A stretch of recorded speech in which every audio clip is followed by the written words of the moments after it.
Bien, nos quedamos hablando un poquito de la lógica formal y la lógica material. Estaba explicando un poquito cómo es que se origina el tema de la formalización del lenguaje, cómo pasamos de las palabras comunes a variables.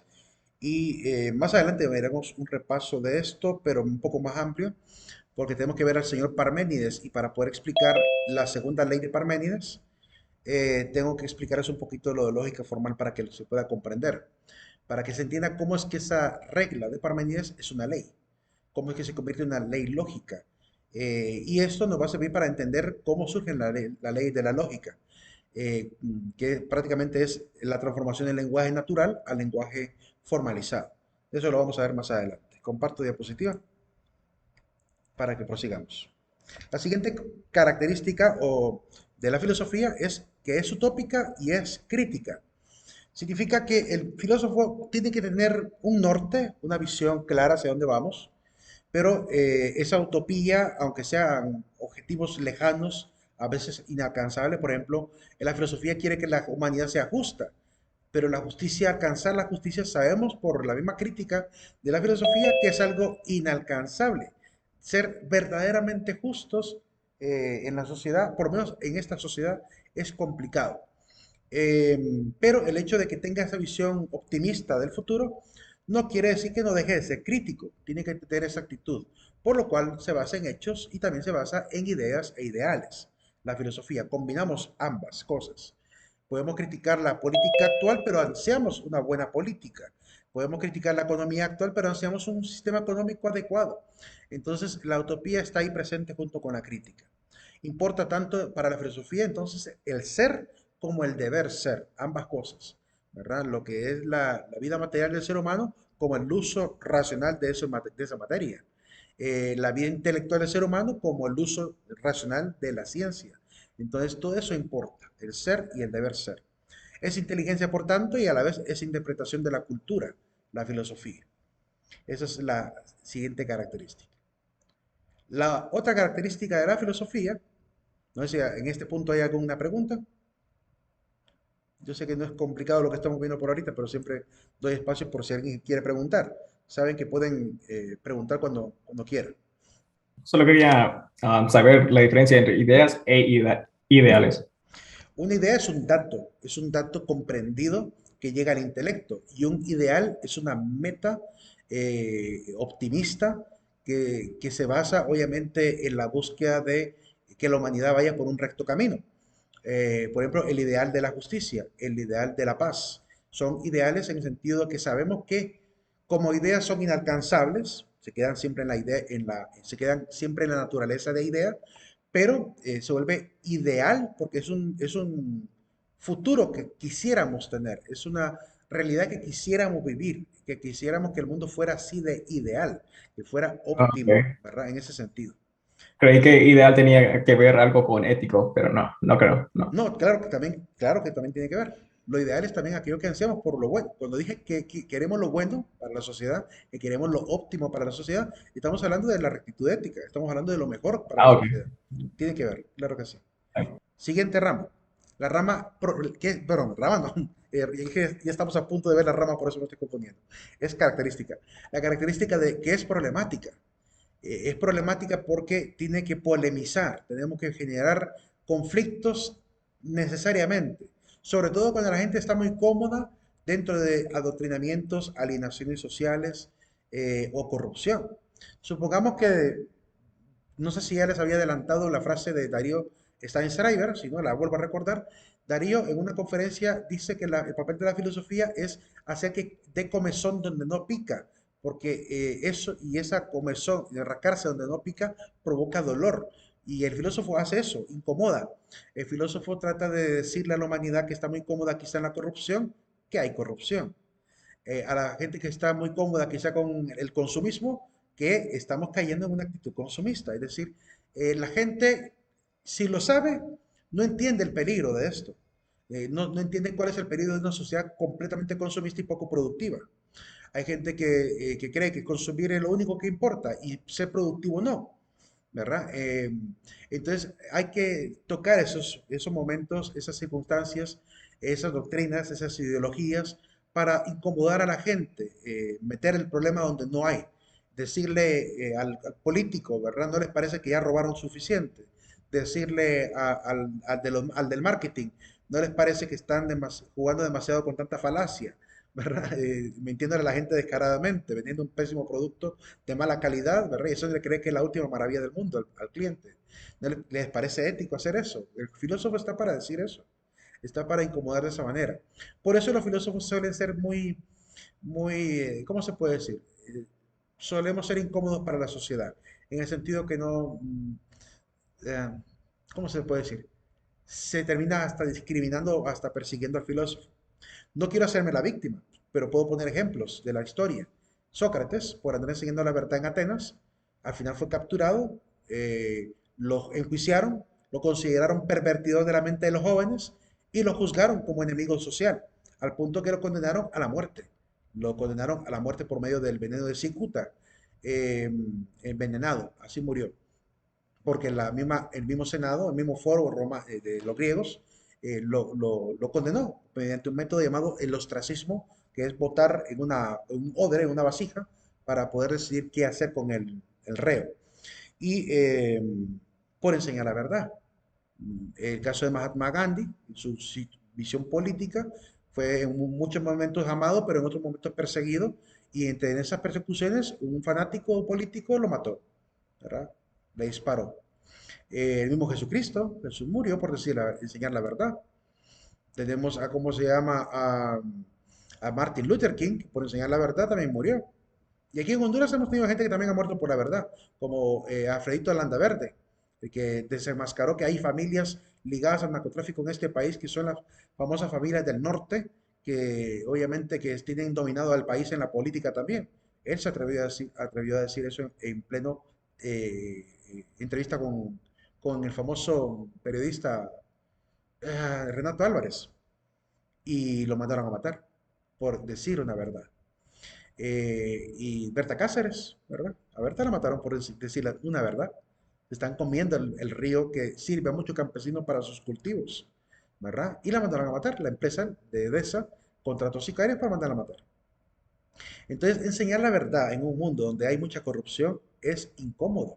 Claro que no se vuelve incómodo al decir la verdad.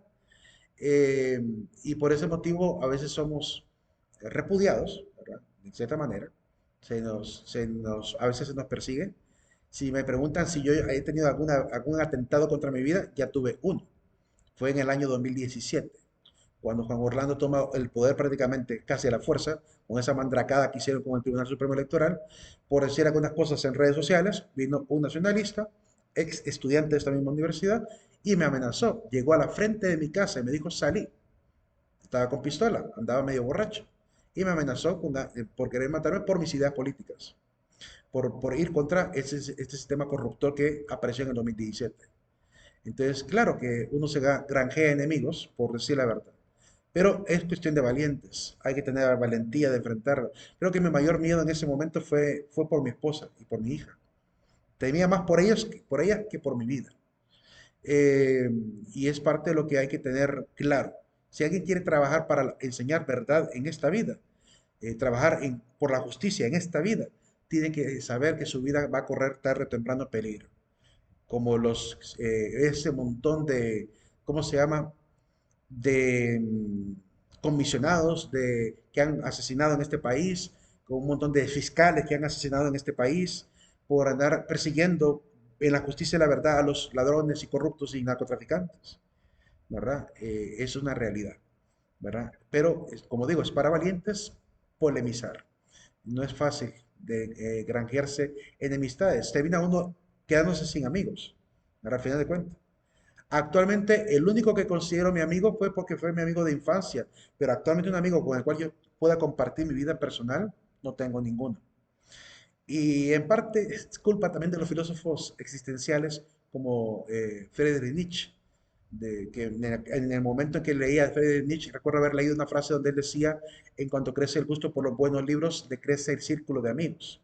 Es decir, que entre más adquirimos cierto conocimiento, como que menos satisfacción encontramos en las relaciones humanas, porque a veces algunas de las relaciones humanas que solíamos mantener son tan superficiales y a veces son tan ¿cómo se puede decir? Pasan preocupados por cosas a veces hasta inútiles, que sentimos que perdemos el tiempo dialogando con ese tipo de personas. Y no lo hacemos por arrogancia, sino porque estamos buscando tener verdaderos diálogos importantes. Entonces, ahorita creo que amigo, amigo, así con el cual pueda compartir ideas y que digo diálogo con él a cada rato, solo hay dos. Uno que está en Miami y uno que está en San Pedro Sula, que por medio de Facebook pasamos debatiendo y compartiendo cosas sobre la política, la economía, la religión, y pasamos ahí debatiendo y compartiendo. Son los únicos. Y un ateo, que es amigo también, con el cual paso ahí también metiéndome siempre a su perfil, a ver lo que publica en contra de la religión, porque todo el tiempo pasar compartiendo cosas contra la religión y trato siempre de refutarle, jugar con él un poquito. Entonces, son los únicos que consideraría yo mis amigos, así, con los cuales comparto y es en ese tipo de amistad, ¿verdad? Debatiendo cosas que me parecen importantes, a veces profundas, y a veces bromeando también con ese tipo de problemas existenciales, religiosos y políticos económicos. Y de eso es lo que comúnmente hablamos. Em, Exactamente, Eduardo. Cuando alguien ha leído mucho o alguien se ha formado mucho o ha vivido una intelectualidad en ese camino, suele ser más selectivo al momento de elegir amistades, tal como tú lo dices. ¿Verdad? Somos más selectivos al momento de elegir amistades. Tienes toda la razón. Eh, y, y como digo, no quiero que se entienda que es por arrogancia, porque mis papás son de condición muy humilde y yo siempre platico con ellos. No dejo de platicar con ellos. Les hablo, les pregunto por su vida, paso preocupado por ellos. Pero, eh, pero diálogos profundos, diálogos interesantes con amigos, creo que no tengo, excepto con los que he mencionado, ¿verdad? Que son así bien lejanos, ¿verdad?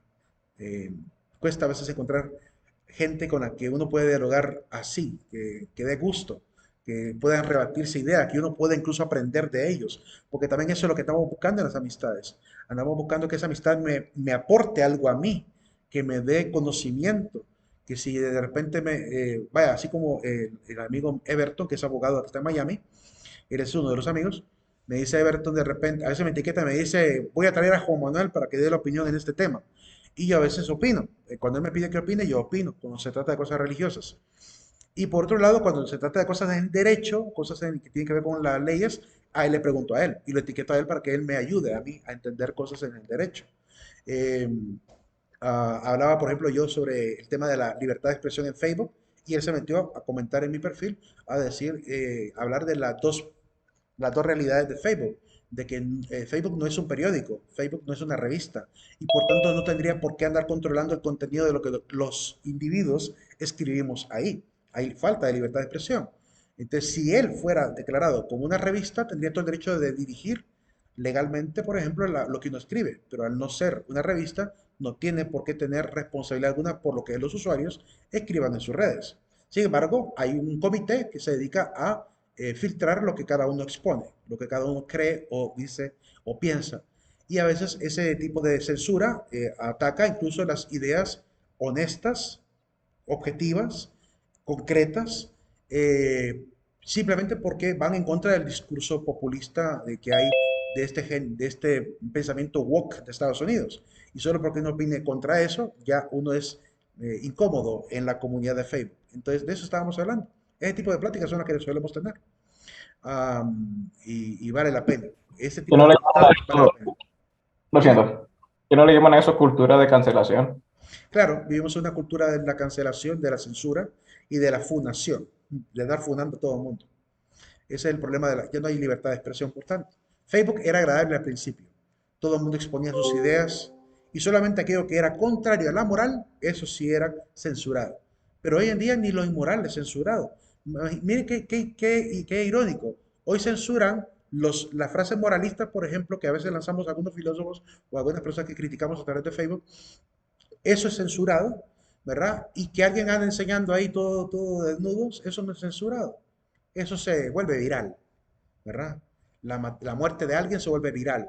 El baile exótico de alguien se vuelve viral. Pero las ideas se cancelan. ¿Qué nos puede decir eso de la cultura en Facebook? De la gente que dirige Facebook, ¿verdad? Es gente que quiere mantener a la gente atontada, adormecida, ¿verdad? Alienada. Y es la única manera que podemos entender. Y así pasa con otras redes sociales también. Entonces, hay que tener mucho cuidado con esas redes sociales porque esa cultura de la cancelación o de la censura eh, nos roba la cultura, nos roba la capacidad cultural de ser críticos, ¿verdad? Hay políticos que hasta pagan para que cancelen cualquier campaña contra ellos. Es decir, que logran pagar para ir bloquear algunos comentarios que hablen contra ellos. Y ahí están pagándole a la gente en call center para que cancelen cualquier opinión contraria, porque no les gusta escuchar la verdad. Es parte de la misma realidad de la falta de honestidad que hay en el mundo. Siguiente característica, es un metasaber, rompe siempre el esquema, va más allá de la ciencia, puede haber un saber del saber, es decir, una filosofía de la filosofía, como venía diciéndolo, ¿verdad? Le interesa la ciencia, pero también más allá de lo que la ciencia puede dar. La ciencia, como la manejamos hoy en día, por lo menos la ciencia natural, solo nos explica los fenómenos, pero por ejemplo no nos explica el origen de la existencia. Es decir, no nos satisface la respuesta que da la ciencia cuando habla del origen del universo. Habla a partir del punto cero del tiempo en adelante, nos explica muy bien y excelente, lo aceptamos. Pero del punto cero hacia atrás no hay ninguna explicación. No hay ningún intento por suponer qué hay detrás del punto cero del tiempo, espacio y materia. Entonces ahí donde ya entra la filosofía para hablar con la metafísica de esa posible realidad. ¿Qué pudo haber hecho aparecer la partícula original que originó todo el universo? ¿Verdad? Si fue una partícula espontánea, como dijo Hawking, ¿qué hizo que apareciera la partícula espontánea? ¿Por qué llamarla espontánea? Creer que una partícula de pronto dijo, puff, aquí estoy, bienvenidos todo el mundo. O sea, esa es la forma irónica con la cual yo me refiero a esa definición que dio Hawking en una de sus obras, donde ¿cómo se llama? Que habla del gran diseño, eh, de decir que surgió una partícula espontánea, que de pronto apareció. Por tanto, no hay creador alguno, no que la partícula apareció de pronto. Eso es como decir que tengo una caja vacía y de pronto apareció dentro de un gato. Y entonces, digo yo, el gato apareció porque apareció espontáneamente. No tengo por qué ponerme a pensar por qué apareció. Así de absurdo suena. Así de absurdo suena decir que el universo apareció de pronto, sin ninguna causa lógica, ¿verdad? Creo que ahí los que sigan a Hawking, hablando del origen del universo, tendrán que tener mucha fe, para creer que realmente por arte de magia apareció una partícula, ¿verdad? A partir de ahí se generó todo. O sea, en la partícula estaba toda la ley del universo funcionando ya, tan bien programadas como para que se desarrollara todas las galaxias, todos los superclusters, ¿verdad? Todo lo que llamamos el universo mismo. Hay que tener mucha fe para creer en semejante truco de magia, ¿verdad? Y no considerar que hay una causa posible, quizá inteligente, detrás de toda la materia, que haya puesto el orden en la partícula inicial y que le haya permitido a esta partícula aparecer en medio del vacío cuántico. Yo creo más en la otra versión, en la opinión que Hawking no se atrevió nunca a aceptar, ¿verdad? Es mi opinión. Marcos, tú, te escuchamos. Saber del saber. ¿A qué se refiere con eso? ¿Cómo? El saber del saber. ¿A qué se refiere? Es lo mismo que yo dije el día de ayer cuando hablaba de que hay filosofía de la filosofía. Es decir, yo puedo filosofar, puedo llegar a saber acerca de, por ejemplo, cuándo yo puedo estar seguro del saber. Filosofar sobre el saber es el saber del saber. Por ejemplo, yo puedo decir, ¿cómo puedo estar yo seguro de que lo que conozco es verdadero? Eso es querer saber cómo puedo yo saber que el saber que tengo es verdadero. O sea, es bien redundante, claro que es muy tautológico, pero si lo separamos y le damos otros verbos, creo que sí tiene más sentido. Preguntar por cómo puedo estar yo seguro que el saber que obtengo es verdadero, ¿verdad? Es lo mismo que si dijera, quiero saber si el saber que sé es un saber verdadero. Así de redundante. ¿Verdad? Por eso decimos que es el saber del saber, una forma muy irónica de referirnos a la capacidad de la filosofía de ir por encima de la ciencia a preguntarse, ¿y la ciencia lo que tiene como método, el método científico realmente es óptimo? ¿O se puede perfeccionar el método científico? Eso es querer saber más allá del saber, ¿verdad? En la filosofía. Siempre romperemos ese frasco de la ciencia para ir más allá de sus capacidades y entender también sus propiedades, entender mejor sus métodos, incluso proponer mejores métodos. El método científico no surgió de la noche a la mañana.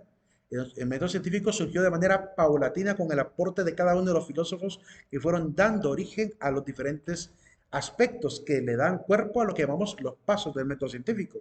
Apareció primero la duda, allá con Parménides, duda que generaría lo primero que llamamos la hipótesis, ¿verdad? Las hipótesis es la duda que yo coloco, la incertidumbre que yo coloco antes de comenzar a investigar, que es lo primero que surge en la filosofía, la duda. Dudar de algunas cosas, volverse escéptico. Soy escéptico cuando yo defino una hipótesis, cuando digo, ¿tal porcentaje llegará a ser esto o no? ¿Será que es verdadero o es falso? Eso tengo que probarlo. Entonces, el planteamiento de una hipótesis es la duda inicial.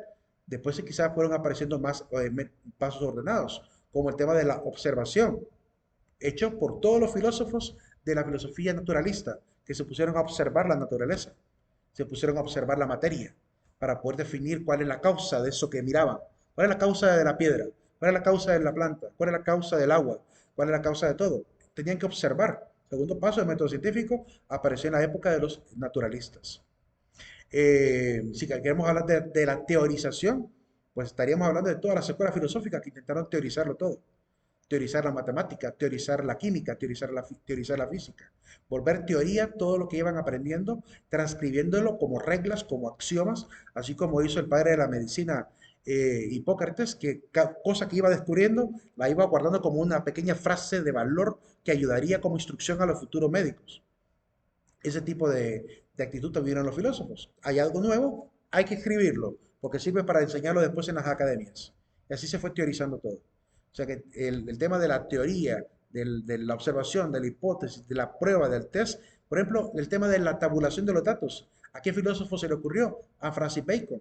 Francis Bacon fue el que hizo lo de la tabulación de los datos. Fue el primero que propuso el método, se llama método inductivo, el que él realizó, que es que hizo tablas de observaciones y pista por pista, es decir, de dato inductivo hacia lo general, hacia lo más, desde lo particular hasta lo general, fue guardando datos en el tiempo de lo que iba observando en los fenómenos.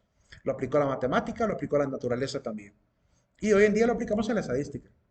Entonces, como digo, el método científico apareció con el aporte de muchos filósofos que estaban en la física, en la química, en la biología, en la astronomía, ¿verdad? Entre otros, ¿verdad? Más adelante miraremos un poquito más de ello. Siguiente característica. Es teórica, creo que no hay mucho que explicar acá, porque obviamente genera sistemas, genera doctrinas, genera obviamente teorías, ¿verdad? Que es lo que llamamos hoy en día doctrinas, para explicar la realidad. Vamos a tratar de ver la mayoría de las doctrinas, quizás no las podamos ver todas, porque en un trimestre es muy poco tiempo para poder ver todas las teorías de la filosofía.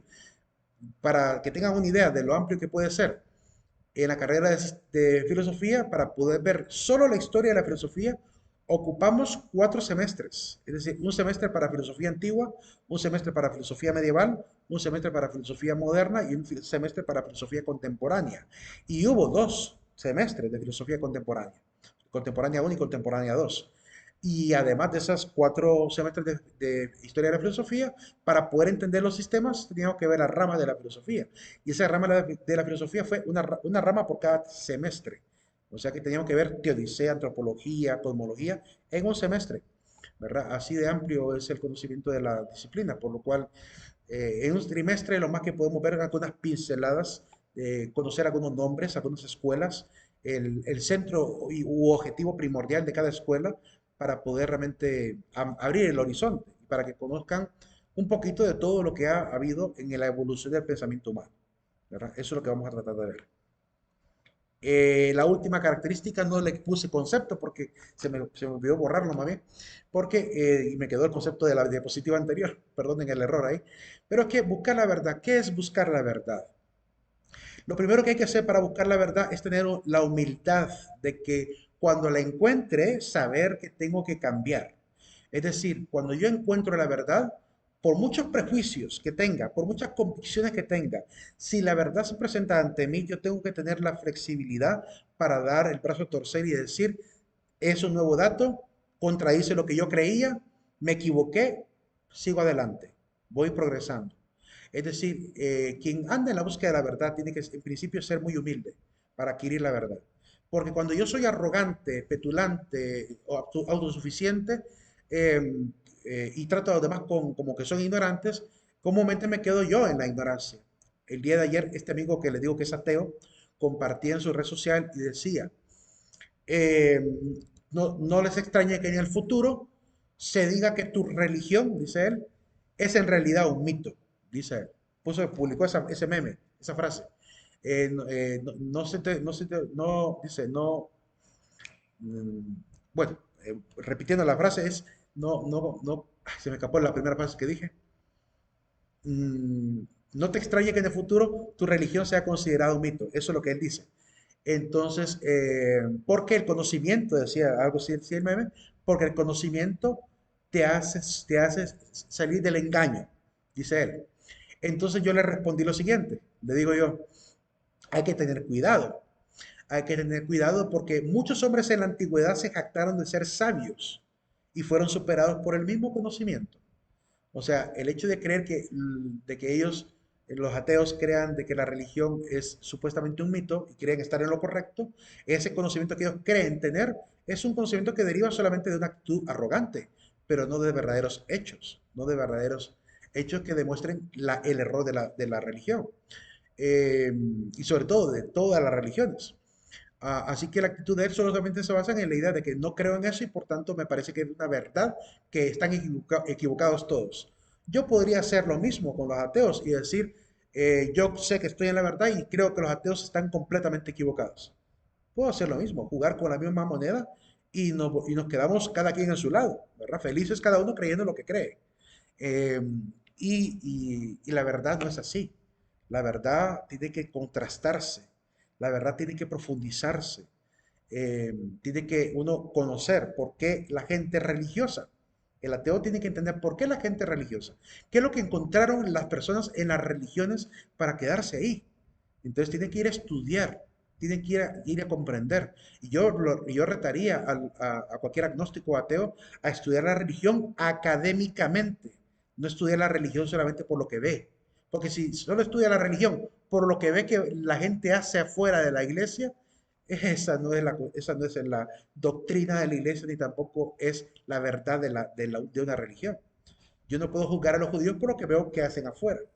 No puedo saber cuál es la doctrina de un islámico fijándome en los peores de la misma religión. Entonces, el reto es ir a conocer intelectualmente la doctrina de una religión para ver ¿Qué por no qué sería para ellos eso? es una verdad. Dime. Oh, lo siento, ¿qué no sería eso considerado un prejuicio de parte de él como ateo? Claro que es un prejuicio. El prejuicio de creer que ellos son autosuficientes, que no necesitan de nadie, ni siquiera de Dios.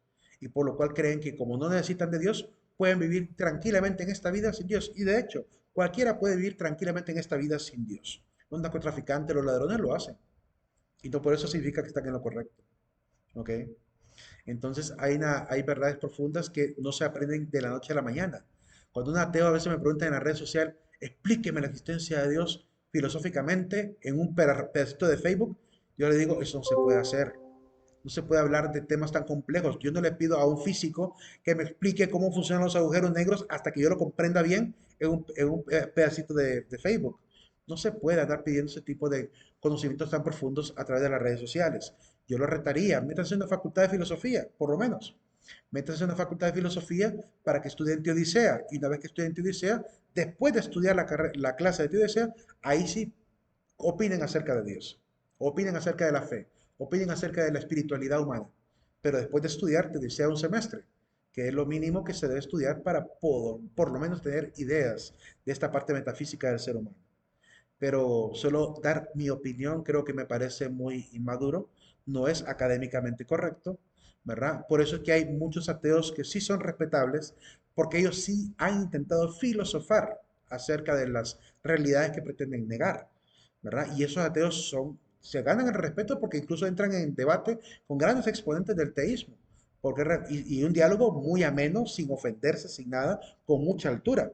¿Verdad? Y ese tipo de debates son los que valen la pena a ese nivel académico, ¿verdad? Pero ahí he visto gente en TikTok, soy ateo, convénceme de lo contrario. y pasan ahí perdiendo el tiempo. Para mí es una pérdida de tiempo. Una vez me dijo un estudiante, Lick, mire que en tal perfil tienen un debate de ateísmo, métase. No me voy a meter a un ateo, a un debate así, porque es infructuoso. Para que realmente el ateo me pueda comprender el por qué yo creo racionalmente en Dios, porque primero mi fundamento se basa en la parte racional, tengo que pedirle que se lea los libros que yo leí. Y eso ya se considera hasta ofensivo hoy en día en las redes sociales. Si yo le digo a alguien, a usted le falta leer este libro, que le recomendaría yo, leas este libro para que comprenda por qué le digo lo que le digo, me dirían de que estoy utilizando una falacia llamada, ¿cuál es la falacia que se está utilizando ahí? La falacia, podría ser la falacia verecundiam, ¿verdad? O podría ser la falacia del alegato especial, la que me citen de retorno. O sea, si por ejemplo alguien me dice, demuéstreme racionalmente a Dios, y les digo, léase la suma teológica de las 5 vidas de Tomás de Aquino, me dirían, ah, no, citar a Tomás de Aquino es falacia verecundia, o citar la obra es una falacia del alegato especial. Es como queriendo decir que usted no puede explicarme lo que está escrito ahí. Claro que puedo explicarlo, pero no me lo puedo hacer en un ratito, y no creo que tenga el tiempo de un semestre para poder explicárselo bien. Ese es el problema que tenemos en las redes sociales. Pretendemos hablar de temas complejos en un lapso de tiempo que no es lo justo para poder entenderlo bien. ¿Alguien dio una opinión ahí? Quiero leerla. Richard Hawkins. Richard Hawkins, yo les invitaría que busquen el debate que tuvo Richard Hawkins con el cardenal George Pell. Busquen ese debate de Richard Hawkins con George Pell. Pobre Richard Hawkins. Pobrecito. Que la gente se llegó incluso a quejar del público. Le dijo al presentador en ese debate, por lo visto trajeron a un público que no es tan imparcial, dice ya molesto él, porque la gente se empezó a reír de él. Sus argumentos eran muy débiles. Y George Pell, con datos, con fechas, con nombres, con números de página, le daba respuestas y a veces con esa ironía que tiene él como filósofo, porque George Pell, para ser cardenal, tuvo que haber sido filósofo, estudió la filosofía. Y le gustaba mucho ese debate filosófico. Entonces siempre utilizaba un poco la ironía en medio de sus participaciones. Y eso hacía reír a la gente. Y cuando miraba que Hawking no respondía a la altura que se esperaba, la gente se volcó más a favor del cardenal que de Hawking. Vean ese debate. Busquen George Pell versus Richard Dawkins, el famoso biólogo ateo de estos famosos libros del virus de la fe y de ¿cómo se llama? De God Delusion, la desilusión de Dios. Claro que he leído sus obras, claro que sé cómo argumentan y por eso siento que están muy lejos, muy lejos realmente de siquiera entenderlo. Nos podría decir una verdad que busco y que no esperaba que fuera esa verdad. ¿Cómo así? ¿Cómo así? Si me permite, me refiero a que dada situación le dijeron, vamos a buscar cierta verdad en cierta situación de cierto tema. Ujú, Pero su forma de pensar fue como, esta verdad no puede ser así. Y que le sorprendió que la verdad fuera distinta a lo que pensaba que, ujú, a lo que usted decía. ujú. Pero Eh, que tuvo un impacto grande en usted. que tuvo un impacto grande. Por ejemplo, eh, mientras me mantenía yo en la duda, en el escepticismo, yo le creía a Ludwig Feuerbach, por ejemplo, cuando Ludwig Feuerbach, como filósofo, llegó a decir en una ocasión de que, eh, de que la religión simplemente servía para mantener atado al pueblo, para mantenerlo engañado. Que hacía creer que el miedo, el creer en Dios, surge del temor del hombre de no tener el valor por valerse de sí mismo. Entonces, esos son argumentos de él, y como Nietzsche también, que pensaba que la moralidad cristiana era una debilidad en el hombre, porque lo convertía en una especie de ser amaestrado. Esas formas de pensamiento son las que a mí me llevaron a creer que tenían cierto grado de razón. Pero luego de un tiempo, cuando miramos la Teodicea, ¿verdad? Viendo el tema de la moralidad cristiana, habiendo estudiado la moralidad cristiana y lo que realmente enseña, me doy cuenta que no está enseñando al hombre a ser sumiso. Al contrario, está enseñando al hombre a ser libre de cualquier apasionamiento, vicio, cualquier problema a nivel moral. Quiere que en medio del discurso del amor el hombre aprenda a ser correcto en su forma de ser. No está esclavizando por tanto al hombre, y ahí cometieron un grave error los ateos al decir que la moralidad cristiana ata, no ata, lo libera de los vicios, lo hace dueño de su propio dominio de sí, le hace que conquista aquel reino a que el famoso filósofo Cicerón decía, no hay reino más grande que se deba conquistar que el reino de la conciencia. Y ese es el mayor problema, que hay mucha gente que quiere aparentar ser buena, pero en su conciencia está ardiendo. Es decir, que está con una moralidad por los suelos. En la vida pública puede parecer una persona muy honesta, pero en su interior y en su intimidad está viviendo una dualidad tremenda y no está en paz. Está arruinando su propia moralidad, porque es un hipócrita moralmente hablando.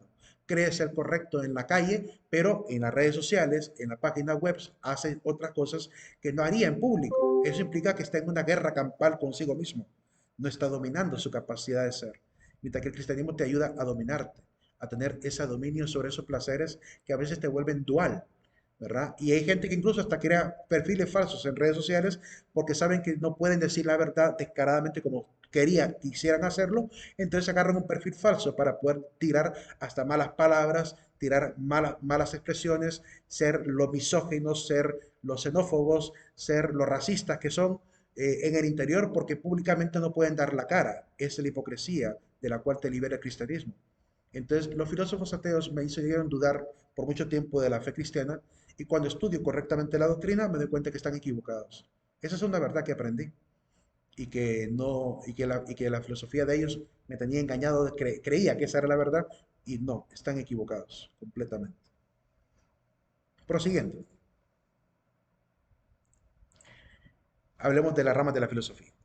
Vamos a hablar de estas ramas de la filosofía, pero para poder hacerlo tengo que quitar la diapositiva para poder compartir la diapositiva normalmente así como que estoy editándola, porque prácticamente tengo que escribirles acá. Así que comparto nuevamente la diapo, pero así sin darle play, ¿verdad? Y también aquí en la grabación para que ustedes lo puedan ver. A ver hasta cuál llegamos. Vamos a ver, ahí en la grabación ya se ha puesto. Voy a acercarme siempre para que ustedes puedan ver correctamente. Vamos a ver las ramas de la filosofía. Los estoicos, filósofos de la época antigua, opinaban que había tres ramas en la filosofía. Una rama que ellos llamaban, la primera rama la llamaban la rama de la física. La segunda rama la llamaban la rama de la lógica. Y la tercera rama le llamaban la rama de la ética. Pero los filósofos, después de eso, de la física, de la lógica y la ética, se dieron a la tarea de clasificar todas las disciplinas de la filosofía y se dieron cuenta que habían disciplinas que no cabían en esas categorías, por lo cual cambiaron los nombres. Cambiaron a la rama de la física, le llamaron la rama del ser, un poco más general. A la rama de la lógica le llamaron la rama del conocer, un poco más general. Y la rama de la ética, que tiene que ver con los actos morales del ser humano, le llamaron la rama del actuar, para meter ahí también la psicología, la política, la sociología también. Entonces, estas son las ramas que vamos a ver, la rama del ser, del conocer y del actuar. Veamos entonces la primera rama. En la primera rama hay 5 disciplinas: cosmología, antropología, teodicea, ontología y metafísica. Para poder explicarla brevemente, porque no puedo extenderme demasiado en ello, vamos a ver la etimología de cada palabra. Y al ver la etimología, estaríamos comprendiendo el objeto de estudio de esa disciplina. Y sería más fácil entender a partir de la etimología. Dice el filósofo José Luis Aranguren en la obra Ética, la parte introductoria, él dice que un buen filósofo, cuando él, no es en la parte introductoria, es en el primer capítulo donde él intenta explicar la etimología de ética. Y él dice que un buen filósofo tiene que ser también un buen filólogo, es decir, un amante de las palabras. Filo, amor, logos, palabra, aunque logos también tiene otros significados que ya lo voy a esclarecer. Entonces, un buen filósofo tiene que conocer los conceptos para poder explicar correctamente después cualquier argumento, ¿verdad? Cuando alguien olvida el concepto legítimo de cada palabra, puede terminar tergiversando y generando errores de deducción y de argumentación. Entonces es importante tener claridad al respecto. Veamos primero la cosmología. La palabra cosmología viene de la palabra cosmos. Voy a escribir en minúscula. Cosmos. Permítame pasarlo aquí a griego para colocar la letra S al final. Y la palabra logos. ¿Verdad? Cosmos y logos. Cosmos, perdón, permítame, al otro lado lo voy a poner en español para que puedan verlo ustedes ya normalmente. Ahí. Permítame que está haciendo un guardado de seguridad, por eso no me deja tocar la diapositiva. Ahí sí, ya está. Cosmos, que significa mundo o universo. Y en el caso de logos, significa, aquí tiene varios significados y aquí sí les pido un poco de paciencia porque lo voy a tener que explicar. Bueno, voy a dar el significado que aquí utilizamos, que es ciencia, Y en la palabra lógica, ahí donde voy a explicar ampliamente los diferentes significados de logos. Entonces, la cosmología es la ciencia de la filosofía que estudia el universo. Les platico rápidamente qué fue lo que mirábamos en esa clase en la Facultad de Filosofía. Nos tocaba que verla en un semestre, pero no pudimos verla en un semestre porque en Honduras no había ningún sacerdote que supiera sobre física. Entonces tuvieron que ir a Colombia a buscar a un sacerdote que fuera físico además, para poder obviamente educarnos en esa disciplina. Tuvimos que verla en una semana completa, desde las 7 de la mañana a las 5 de la tarde, seguidita las horas del almuerzo nada más, ahí fue intensivo, de lunes hasta el sábado, ¿verdad? Y todavía no, quedaron algunas cosas así que no pudimos ni siquiera verlas. ¿Y qué mirábamos ahí? Lo que mirábamos, primero vimos toda la parte mitológica, las famosas cosmogonías, que son explicaciones de cómo se originó el universo en la cultura hindú, en la cultura griega, en la cultura romana, en la cultura inca, en la cultura azteca, en la cultura maya, eh, para ver la parte mitológica también, de cómo ellos comprendían que apareció el universo. Después pasamos a la parte ya científica, viendo a Nicolás Copérnico, Giordano Bruno, Johannes Kepler, Tycho Brahe, Galileo Galilei, Isaac Newton, Wilhelm Leibniz, ¿cómo se llama? Niels Bohr, este famoso Isaac Newton, ya lo mencioné, Albert Einstein, hasta llegar a Neil deGrasse Tyson y ver también a Stephen Hawking. Entonces ahí podemos ver todas sus teorías, ¿verdad? Una pequeña pincelada de cada una de ellas para lograr entender. Y también las teorías del universo, las que existen hoy en día como predominantes, como la teoría de la burbuja cósmica o llamada Big Crunch, la teoría del universo de expansión o el universo indeterminado, y la teoría del universo que llegará al desgarramiento o al Big Rip, a gran desgarre, que será que aparecerán muchos agujeros negros que consumirán toda la materia hasta que desaparezca. Todas esas teorías las pudimos ver ahí, ¿verdad? Los esquemas astronómicos, ahí conocí a Edwin Hubble, a Erwin Schrödinger, por ejemplo, entre tantos. Eso es lo que se mira en esa clase. Por otro lado, está la antropología. Viene la palabra antropos. Uy, qué gigante que está la letra aquí. Permítame. Creo que al pegar la casilla se cambia el tamaño de la letra. Ahí, antropos. Ups, permítame. Tropos, así. La letra S final es de esta manera. Volviendo al español. Antropos. Significa hombre. Significa hombre. Es el estudio, por tanto, del ser humano. En la antropología se mira, bueno, todas sus ramas. La antropología cultural o social, la antropología histórica, la antropología también biológica, como, donde se logra ver, por ejemplo, la primatología, la antropometría. La primatología estudia los primates, la antropometría estudia las medidas del ser humano. Hay otra parecida a la antropometría, ¿cómo se llama esta otra? Que tiene que ver también con la métrica. La antropometría lo que trata de entender es las proporciones del cuerpo humano. Y hay otra que tiene que ver con el estudio de la medida del ser humano, pero para la medicina, para poder saber cuál es el peso ideal de una persona, o si se ha pasado o no, si está en nutrición o no, ¿verdad? Ahí se logra ver y estudiar los aparatos que utilizan a veces los médicos para poder medir, digamos, el grosor de la piel, los pliegues de la piel, para determinar la masa muscular o el índice de grasa corporal, que es lo que realmente mide con eso. Ahí tuvimos que ver prácticamente lo que miran los antropólogos, costumbres, cacharros y huesos. Eso es lo que se logra ver en la antropología. Además del concepto filosófico de qué es el hombre. El concepto filosófico que trata de abordar el problema del alma, del cuerpo, del espíritu, del intelecto, del aprendizaje, todo eso se mira ahí. En la teodicea, viene de dos palabras. La palabra teos, voy a escribir teón en este caso, aunque también podría ser con una letra S al final, con esa letra sigma que coloqué arriba. Teón y la palabra dique. Ups, no tiene acento esto. Dique.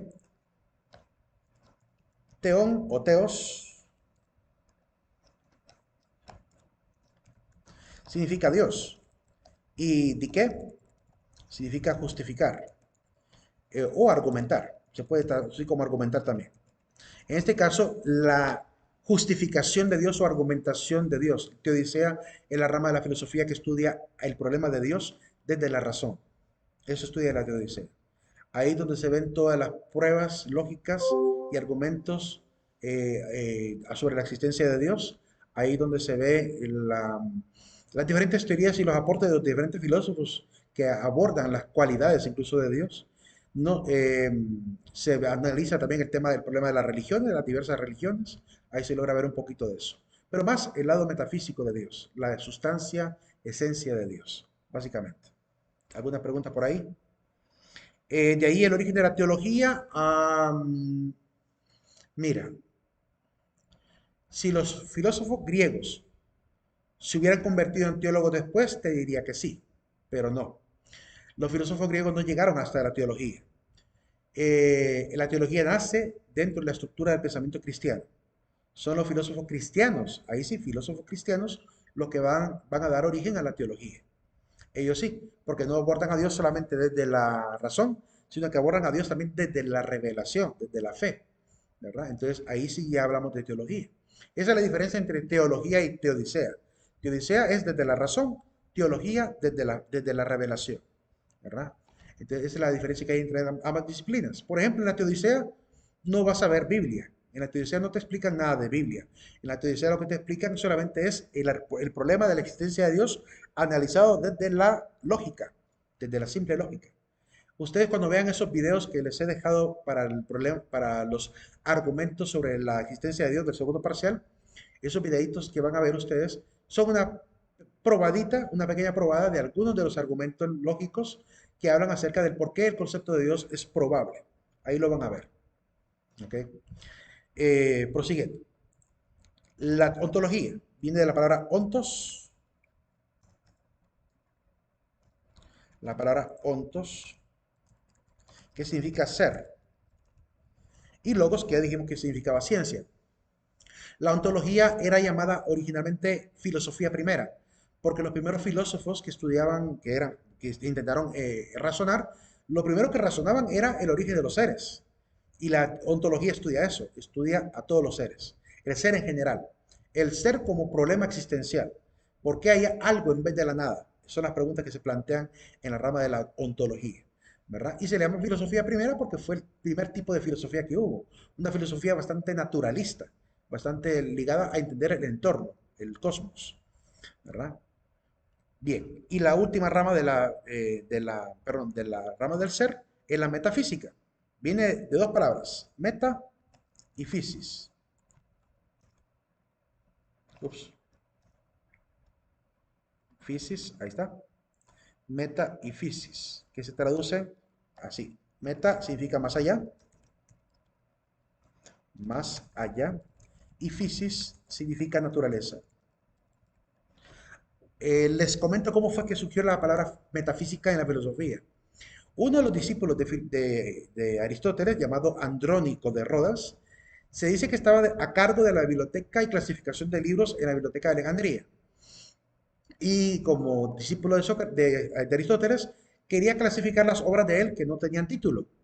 Para poder ponerle título tenía que leer las obras, para colocarle un título adecuado. Entonces, al leer la obra digamos, que trataba la naturaleza, le puso la física a las obras que hablaban de la naturaleza, porque física es naturaleza. Pero se encontró con una serie de rollos que se dijo, esto pareciera como que quiere hablar de la naturaleza, pero no está hablando de la naturaleza física, como que se va más allá, y por eso decidió ponerle metafísica, ¿verdad? Porque estudia lo que está más allá de la naturaleza. Por ejemplo, ¿de qué cosas hablaba la metafísica? Hablaba, por ejemplo, de la sustancia, hablaba del accidente del ser, hablaba de la esencia de los seres, hablaba del acto de los seres, de la potencia de los seres. Entonces, con esos conceptos metafísicos, ¿verdad? Es que obviamente a él le da la idea de que no habla de algo material, no está hablando de longitud, no está hablando de peso, no está hablando de masa, está hablando de cosas muy abstractas acerca del ser. Por eso se le llamó así, la metafísica. Prosiguiendo, ahí nos vamos a quedar. Aquí nos quedamos con esta última rama del ser. Faltará ver mañana, el día lunes, el conocer y el actuar. Pasen un excelente fin de semana. No se olviden ir al aula virtual a colocar su asistencia final. Nos vemos, jóvenes. Que pasen un buen día. Gracias, bendiciones. Gracias, tengan un fin de semana. Gracias, tenga buen día. Buen día.